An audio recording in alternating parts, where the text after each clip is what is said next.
அவரோட உடலை சுற்றி செங்கற்களை அடுக்குறாங்க. கால்களையும் 2 கைகளையும் மட்டும் வெளியே விட்டுட்டு தலை உள்பட முழு உடலையும் யாகத்தீயில இருக்கும்படி கற்களை அடுக்குறாங்க. இத பார்க்கவே பயங்கரமா இருக்கு. அவரோட உடம்பு மேல கட்டைகளை அடுக்கி கற்பூரம் ஏத்தி தீ வைக்கிறாங்க. இதுல எந்த ட்ரிக்ஸும் இருக்கிற மாதிரி நமக்கு தெரியல. நீங்களும் நல்லா பாருங்க. இவரோட முகமும் உடலும் முழுமையா தீக்குள்ள இருக்கு. தன் கையாலேயே யாகத்துக்கு ஆகுதி பொருட்களை இவரே போடுறதுதான் இன்னும் ஆச்சரியமானது. கனன்று எரியும் யாகத்தீ இவரை எதுவுமே செய்யல. எப்படி இதெல்லாம் சாத்தியம்னு நமக்கு ஒண்ணுமே புரியல.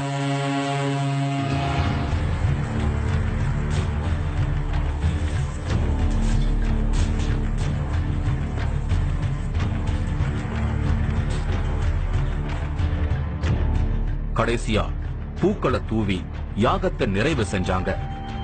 இப்போ தேவதாசாமியோட உடம்பு முழுக்க கதகதன்னு நெருப்பு கங்குகள் இருக்கு. முகத்திலையும் நெருப்பு நிரம்பி இருக்கு.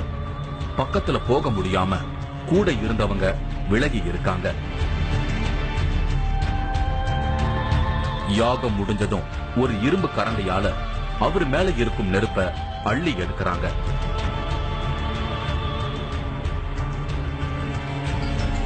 இதோ இந்த காட்சியை பாருங்க. நெருப்பு இன்னமும் கொஞ்சம் மிச்சம் இருக்கு. தேவதாசாமியோட வயிறு மூச்சு விடும்போது ஏறி இறங்கினபடி இருக்கு.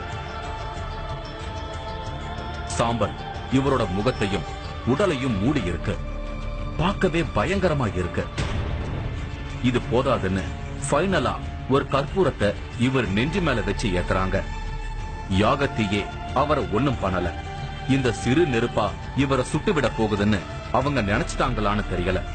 பாத்துக்கிட்டு இருக்கிற நமக்கு பதட்டமாவே தான் இருக்கு. சுற்றி இருந்த செங்கற்களை எடுக்கிறாங்க. உடல் முழுசும் சாம்பல் பூசினபடி சுடுகாட்டுல இருந்து எழும் சிவனை போல எழுந்து உட்கார்ந்தாரு தேவதாசாமி.